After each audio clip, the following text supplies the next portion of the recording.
Good evening to you all. It's my absolute pleasure to welcome you all to this session of Talk the Book, a platform where we are engaging in insightful review on books that inspire, inform, and transform us. Today, we have the privilege of delving into The Algebra of Happiness by Scott Galloway, a book that explores the intricate balance between success, relationships, and personal fulfillment, drawing from both data and life experiences. To lead us through this journey, we are honored to have Dr. M.K. Padmalata, a distinguished academic and scholar with an illustrious career spanning over 2 decades. Dr. Padmalata serves as an assistant professor in the Department of English at KL University and has a dedicated 24 years service in both teaching as well as in research. Her dedicated service for English language, for English literature includes business communication, theater arts, and soft skills too.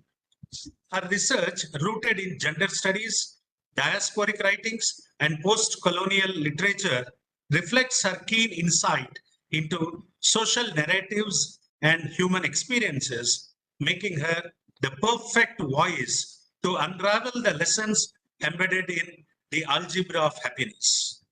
With over 22 research publications, multiple conference presentations, and certifications as a global trainer in employability skills and design thinking, Dr. Padmalata brings both academic rigor and practical wisdom to our book review today.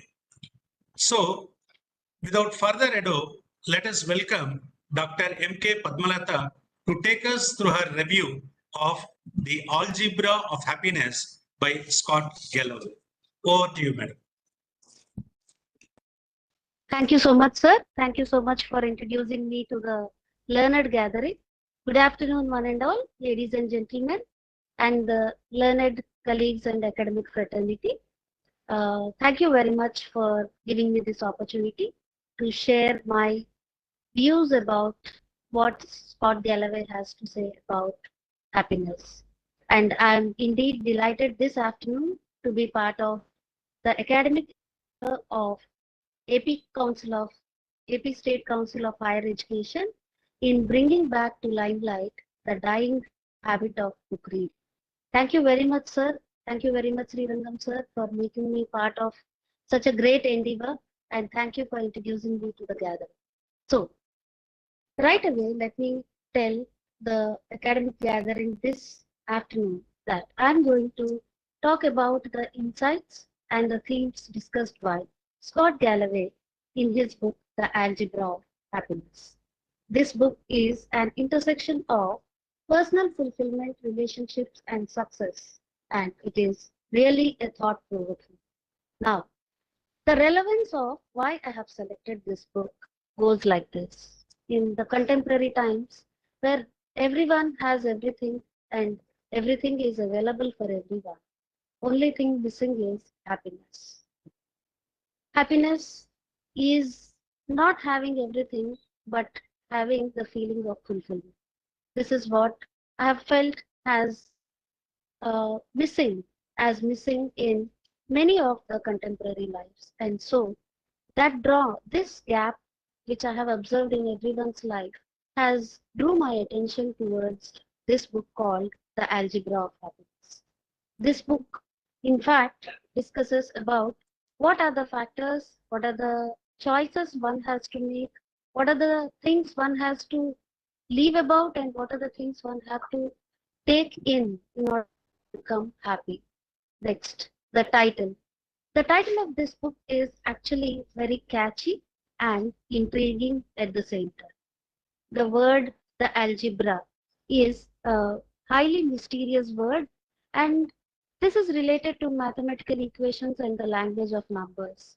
But the beauty of algebra is that it is used to solve the unknown and arrive to the unknown by balanced equation.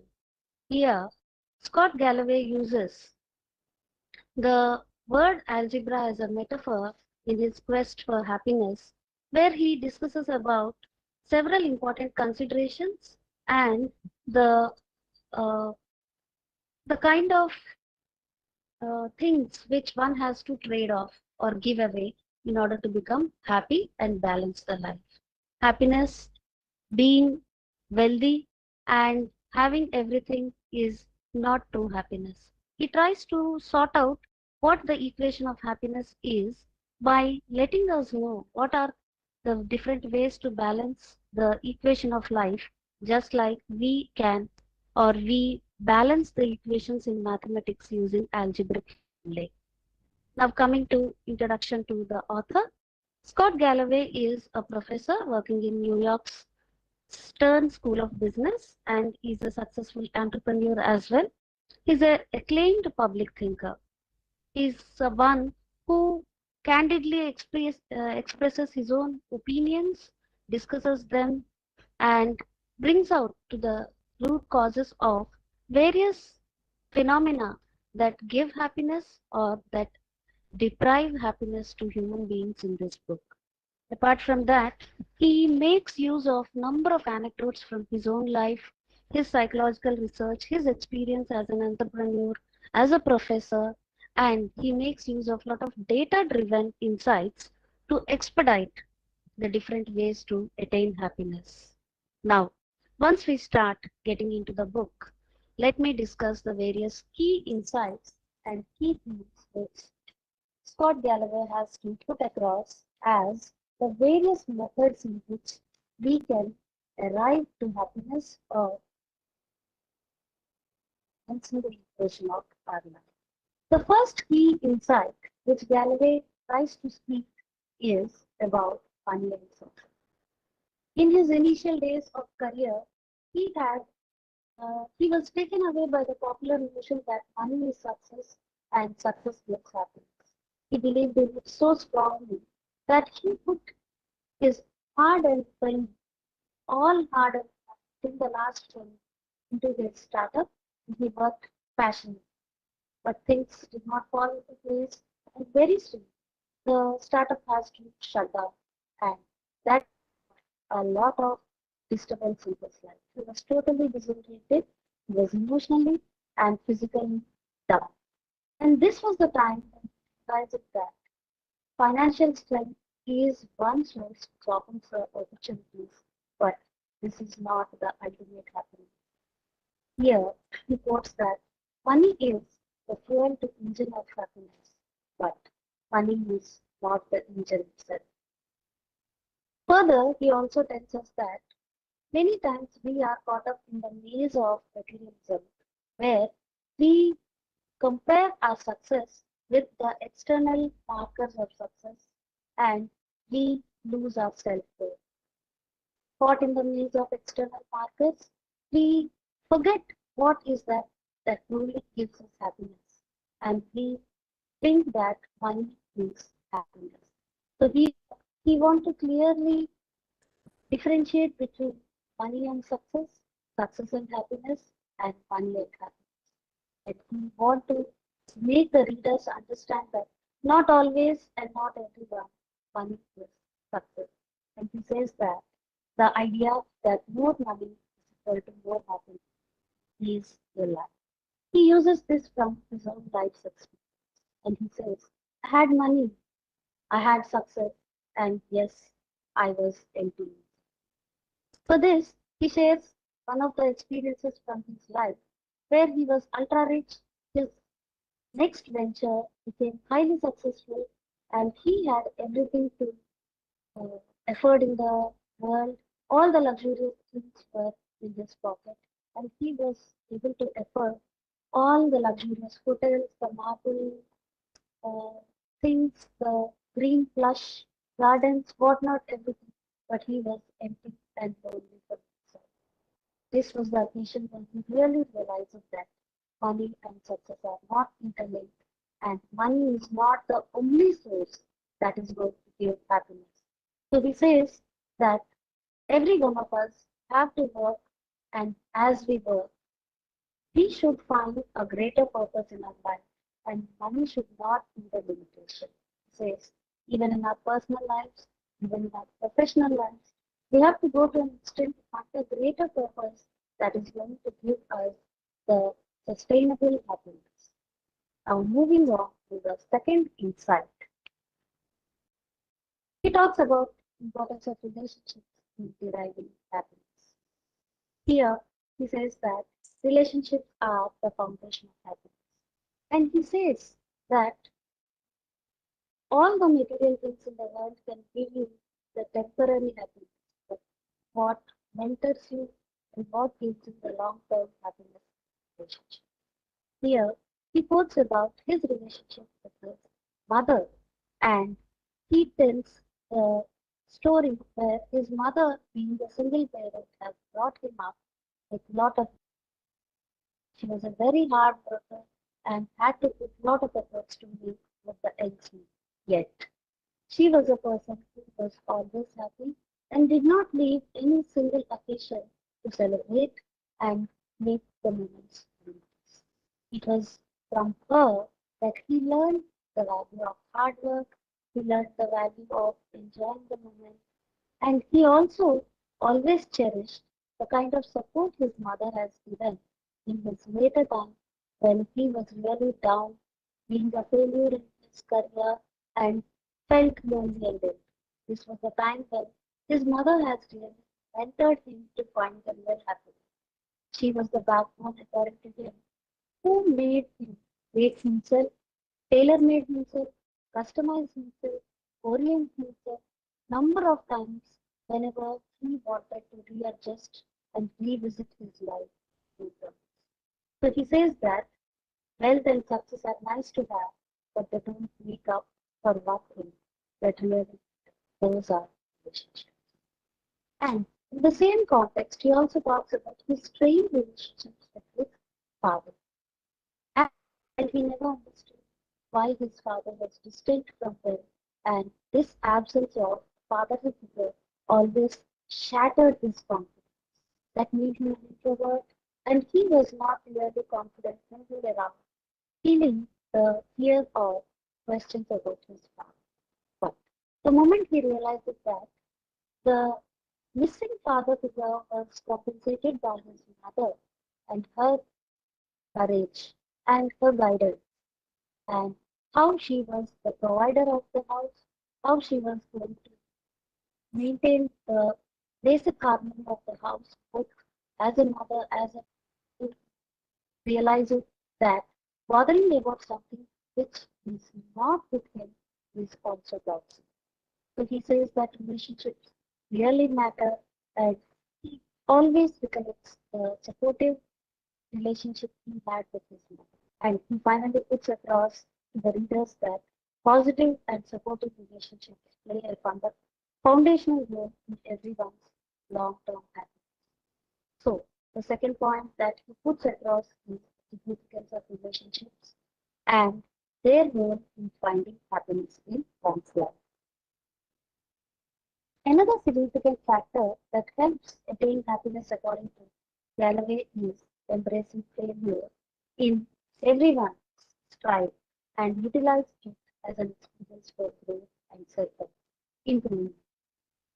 Here, he starts sharing his own experiences, how he he shared regarding money and success. He continues with the same example, and he says that he started upon his business where he invested every penny of his and all his efforts and work passion. But the things, but the business was not a very successful business, and he got highly disoriented, and he was down for many. But it was this time where he did not do anything and was down, and he was thinking about the failure, that he came to understand that failures are also a source of realization. It was where he understood his self-worth, and he also took the sense of failure as a most humbling experience of his life, and he started rethinking and rearranging the priorities. And he says, failure is a better teacher than success. because it is only in failure that you truly understand what is important. He puts across that failure is and has a prominent role in success, which derives one in happiness. This is where the title Algebra of Happiness comes into play. Here, he talks about balancing the impression with whatever the things come. Here, he talks about the major trade-offs which we have to shell down in order to gain something new, some new quality, some new learning, and some new kind of prioritization theory. This is what algebra is. So here, he very clearly makes use of the term algebra in a metaphorical way in his quest for happiness. The next important insight he discusses about happiness is the importance of time.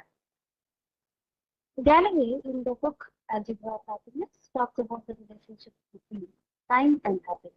In this segment, Galloway focuses on how allocation of time proves critical to one's happiness. He states that time is a finite resource which cannot be bought back, and how wisely we invest in the different activities, say family, friends, profession, business, whatever, wherever we are investing the time, it should give us or it should lead us into the trajectory of life and happiness. He encourages everyone to be mindful of how we are spending. Here, he recollects incidents from his life where he was very successful as an entrepreneur and he was spending much of his time into his business. And that was the time when he was losing a lot of time, a lot of relationship with his children and family. And he realized that he was missing many moments. He was missing many moments with his children. Then he realized that his over obsession with work has stricken and balanced his life. And then he realized he prompted himself, he helped himself to rethink and readjust his priorities and started spending quality time. So from this anecdote from his life, what he actually wanted to tell the audience or wanted the audience to readers to gather is that time is one resource which you cannot buy back. Once it is gone, it's gone. The most precious thing you can give someone is your time. So he confirms that by prioritizing and spending time on activities that contribute to our long-term happiness is key to happiness. Whatever makes you happy and whatever brings happiness in a sustained fashion, he encourages the readers to spend time on such activities. The fifth and the most important aspect which he talks about that brings happiness is the power of gratitude. This is the next thing he explores in the quest of happiness. How prioritizing and practicing gratitude help him understand the positives of his life and and move to back end the negatives or the drawbacks of his life. He mentions about the gratitude journal, his habit of making note of what all things he can be thankful for rather than cribbing about what all things which he is suffering about helped him evolve as a better individual. Once again, he talks about his mother's influence over him, who was a very grateful person. Even in dire difficulties, she was the one who was happy and very grateful for what she had for her family. He says that this habit of journaling all the things which he can be thankful for, what he calls as the gratitude journal, is a habit which by his mother. And he says, by practicing gratitude, we can overcome the negativity of our life and focus on positive aspects of life, thus re-establishing happiness in our life. Gratitude, he says, is the antidote to life of resentment and dissatisfaction. It keeps us grounded and aware of blessings we already. So this saying of his, which I would like to put across once again, gratitude is the antidote to a life of resentment and satisfaction. It keeps us grounded and aware of lessons we already have. Is something which will help the readers to understand and prioritize their life and readjust their life once again.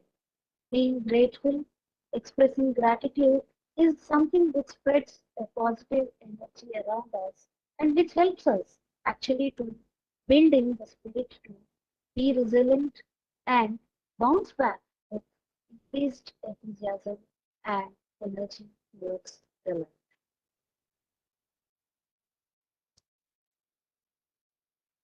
He also says that cultivating an attitude of gratitude can lead to greater happiness, contentment, and positive outlook of life, which ultimately takes us to happiness. So, a lion's share of his book has been dedicated towards the importance of gratitude in making one happy. The next important aspect he talks about is health, the foundation of everything.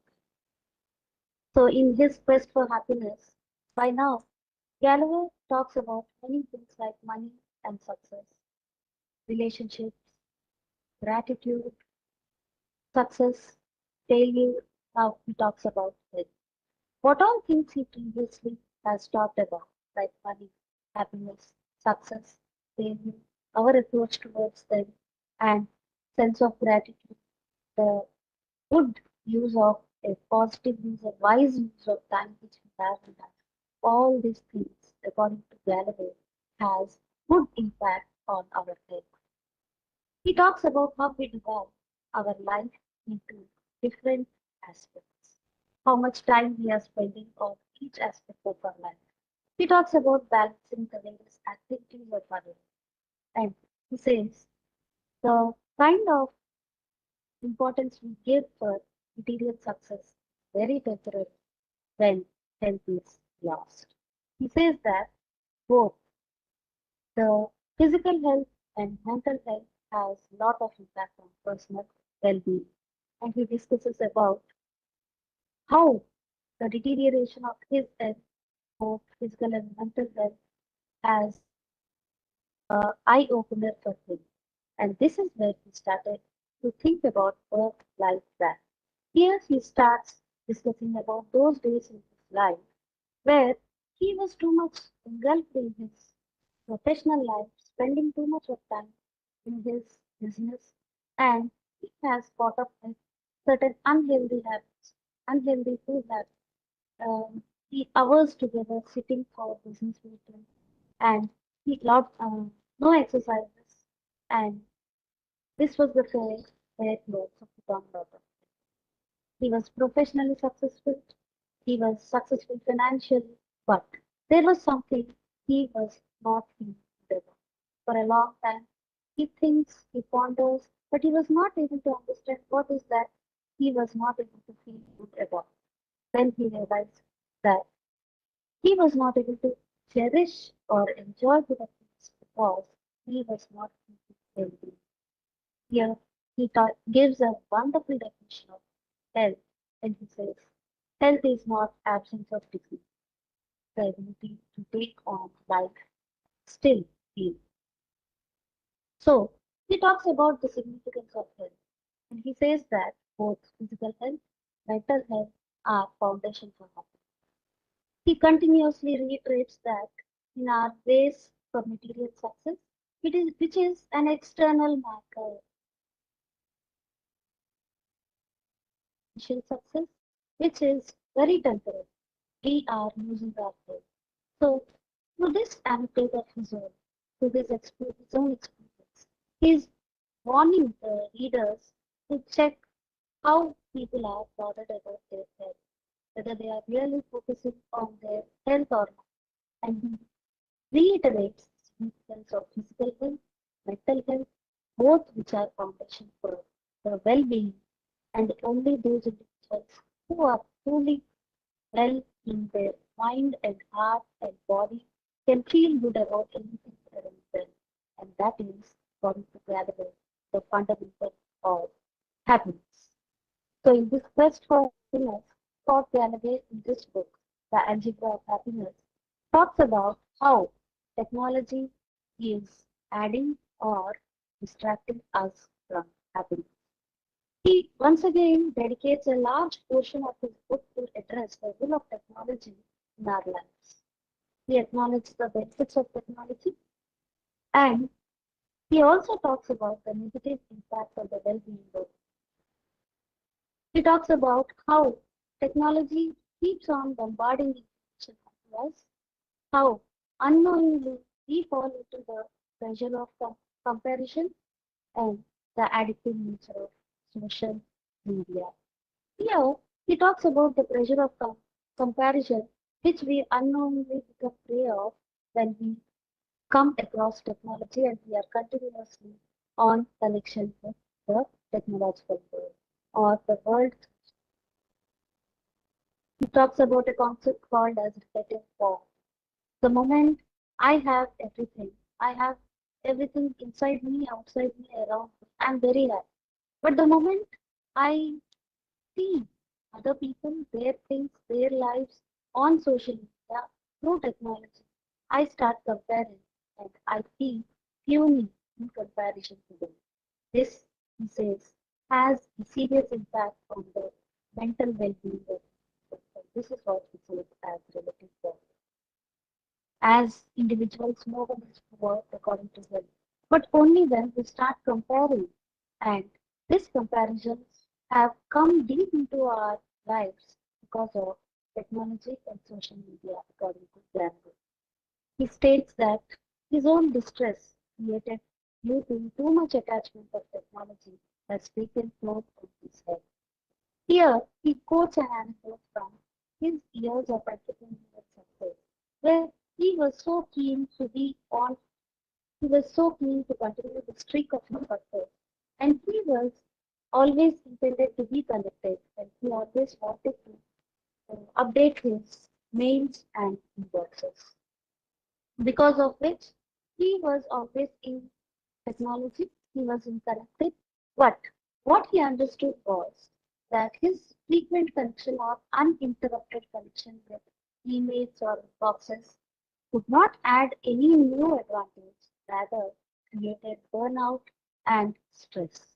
Eventually, he realized that technology has to be used for benefit, but it has not to be given so much of freedom that it will spoil our health.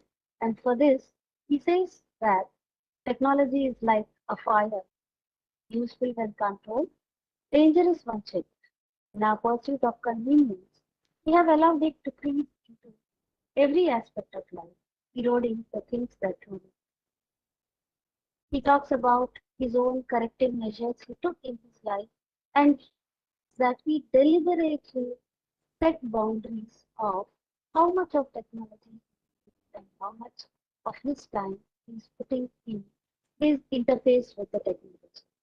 Another important thing that he talks about the influence of technology in our lives and how we are deprived of happiness. He says that in the map we are getting number of people, number of followers, number of subscribers, and being connected to a virtual community where we are being separated or distanced from the social community in reality. This, he says, is the saddest part of the human progress added by the technology.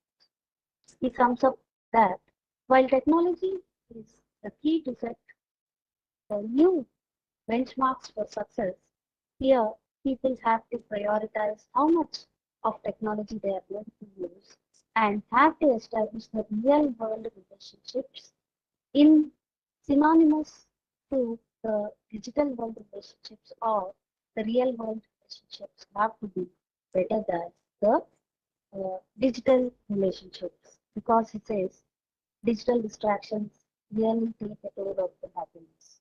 So here he talks about the kind of trade-off one has to do, which means what are the things we have to happiness, what are the things which we have to set a boundary and which we have to stay away from in order to make our lives happy or bring back the happiness.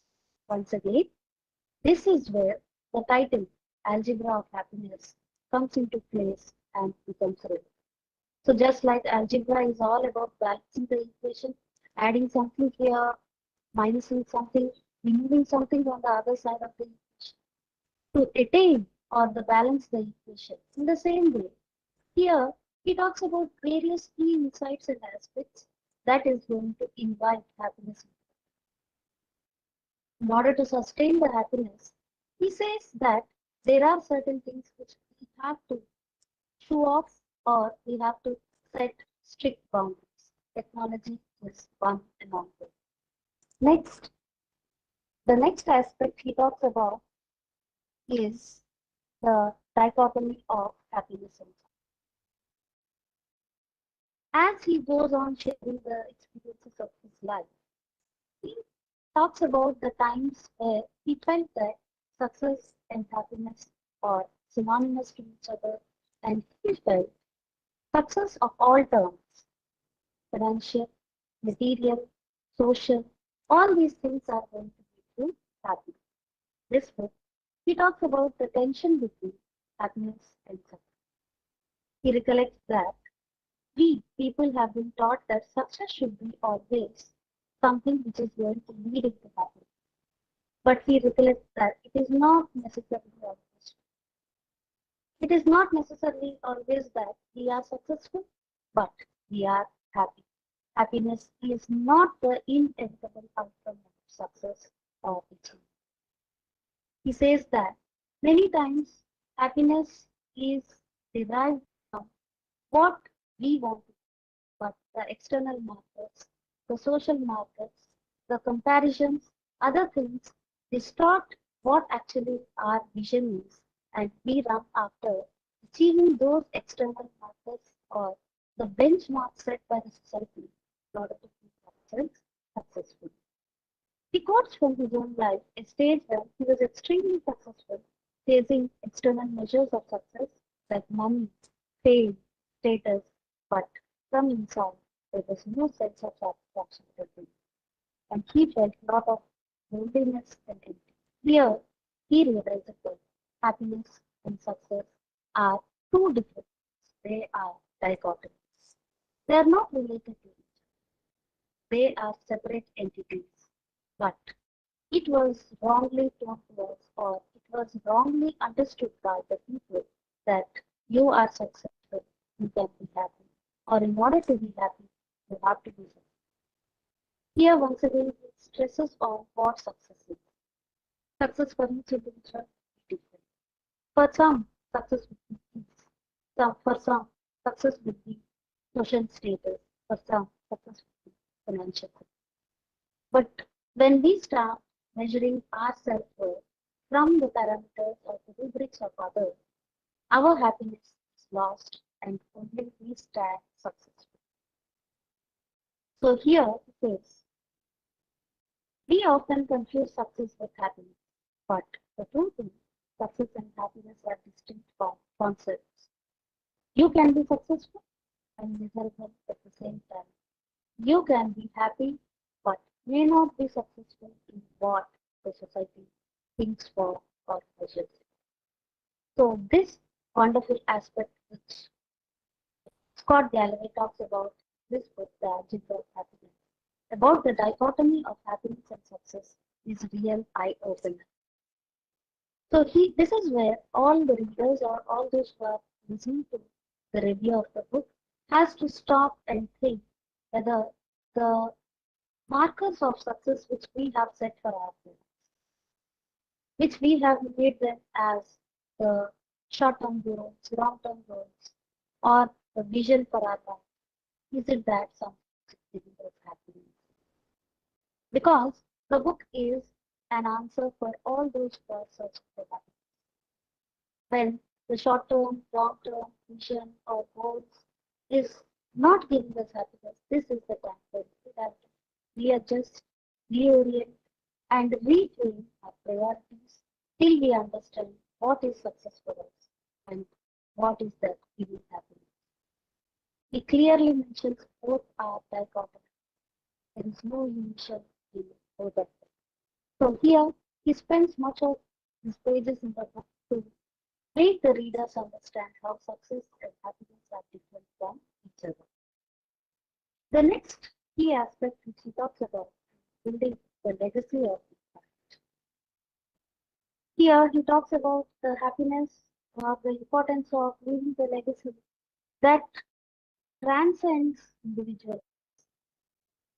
People as individuals have their own legacy, everyone has their own identity as a particular person achieving this, a particular person doing this, a particular person who had achieved so and so, and they have a biography of their own. People who are interested in that kind of field may remember them for the legacy they have. But he talks about the legacy which will transcend these, which will transcend the material identity of, and he encourages all the people to think about those activities which will not only help us become happy from inside, but also make happy others also. So he talks about activity. Like, say for example, an individual achieves something in this field of uh, whatever field he is working.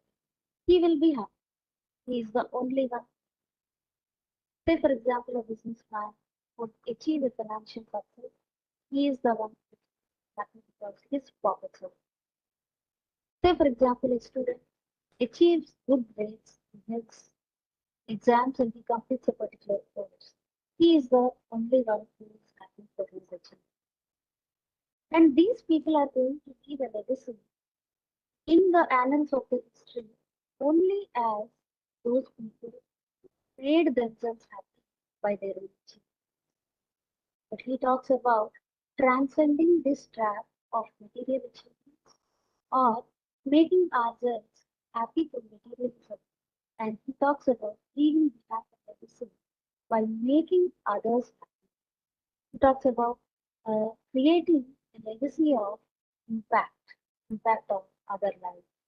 In his view, true happiness comes not just with personal success, but also from meaningful contribution to others in the world.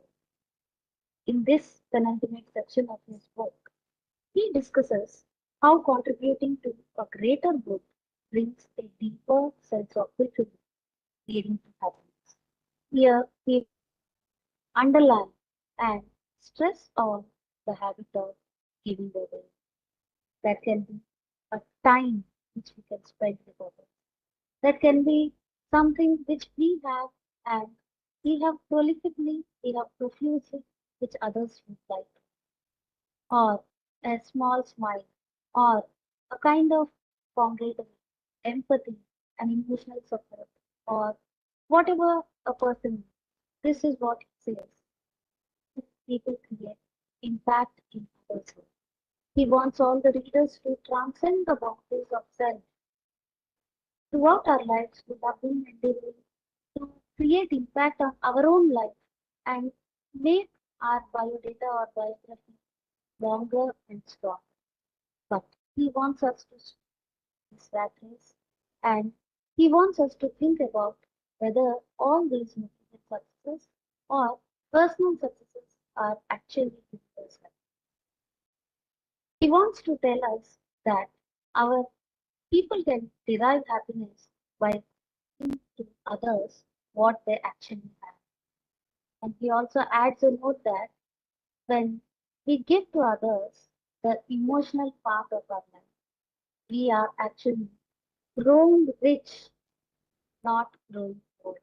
He says, we live our lives chasing our own needs and desires, but true happiness lies in serving others and leaving world better. So this is where he wants us to understand that not only taking in gives happiness, but giving away also should help us derive happiness. So this is again one of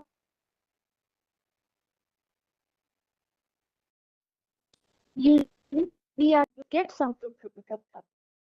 But Here, he stops, inserts ellipses into our lives, make us think and make us understand, giving away also. He creates happiness with confidence.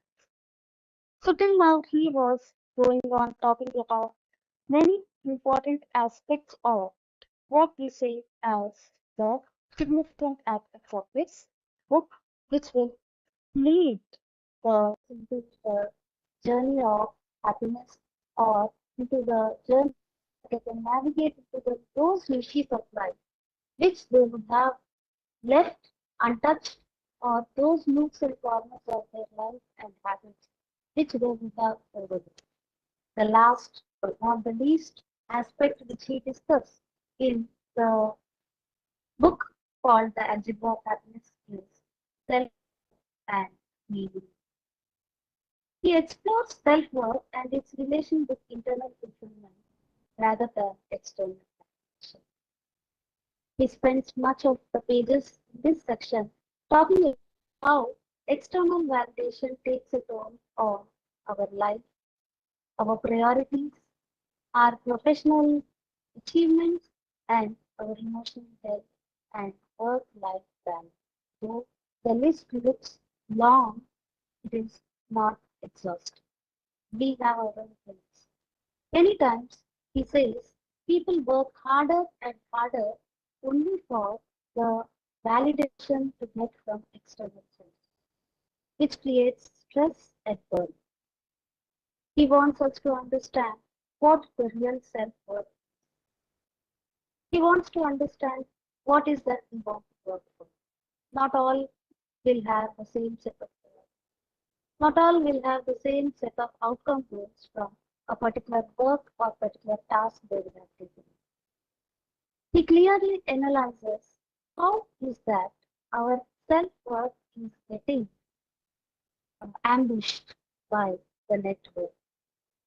Our race for network is putting our value system down, killing the ethics. It may or may not be applicable for everyone, but it is every time making individuals lose some part of their self. So he does not want people to blindly follow the set rules, set procedures, or set uh, societal markers which they think as the prerequisites to be called as success. Financial success is one such, which people think is the measurement for what they say as successful individuals. But he says everyone have to realize their self-worth. He talks about the constant battle to avoid defining ourselves. What happens when we define ourselves? Many times, our definition of ourselves starts with the standards set by others or the superficial measures of success which the society has defined. Here, he is not telling to be rebellious or to nullify the measures which are set by the society, but he wants to take time, he wants us to take time and think of each of the aspects on which we are struggling from. Are they really worth enough for us? Are they the things which we actually wanted for our life? If happiness gets delineated from. So he spends much of the time in this section where he wants readers to understand how self-worth is different from net worth. He says, your self-worth should not be based on your net worth. And he clarifies that feeling of achievement cannot give inner contentment and long-term happiness. And he discourages the readers to continue with those activities, those professions, or those engagements which gives feeling of achievement, but not the inner contentment, long-term happiness. Lots of things. Happiness is something which helps you in well-being rather than these external markers, which change from time to time. So, Scott Galloway, in this book, The Algebra of Happiness, shares so many experiences and anecdotes from his life in order to talk about the various insights that is going to bring happiness into the world. In the beginning of the review, as I told, that the purpose which attracted me to the book and the purpose which I selected this book for this talk, the book academic endeavor, is that everyone have their own successes in their life, but happiness has become very rare. To put in nutshell, Scott Galloway in this talks about 10 different insights or 10 different aspects that are going to help us to reiterate our happiness or regain happiness. And I would like to put across the 10 insights once again so that we will be finding out what are the things which are applicable in our lives and what are the things which we have to trade off or get rid of from our lives. He talks about the significance of money and success. He talks about how money and success are interrelated in either deriving happiness or depriving happiness. He talks about the significance of relationships and how relationships with individuals is helping us to derive happiness. And he talks about setting good relationships or prioritizing our relationships either with people, virtual people, or the people who really helps us in our lives and all that. The third thing he talks about is the role of failure in success. He wants every one of us to understand the dynamics of failure. He wants to take the experiences of failure as humbling experiences and understand what doesn't. Here, once again, we can readjust ourselves and restart our journey, and this time more with happiness. The fourth thing he talks about is the importance of time, where he reiterates that spending time on work, life equally or better is something which will help happiness. And he says that time is uh, it's not a renewable kind of source, and the best investment of time is going to purchase happiness. Next, he talks about the power of gratitude. The more grateful we are for what we have in our life, will open new doors of achievement or new doors for parts of achievement. Because being grateful helps us develop a positive outlook. And when we are positive, we can find opportunities that is will make us achieve sustainable happiness. Then he talks about how not only physical health, not only financial health, physical and mental health are also very important to keep us healthy. He talks about how physical health and mental health have the greatest impact on our well-being and well, they are not taken care of. Happiness does not exist in our lives. He talks about the impact of technology and overuse of technology is hindering the happiness. And he suggests to set deliberate boundaries about how much of technology is intervening into their lives and how much of time they have dedicated. Then he talks about the most important yet mysterious topic about the dichotomy of happiness and success. He asks all of us not to be myopic or not to be unaware of the concept that happiness and success are not always together. Many times, success may not bring us happiness.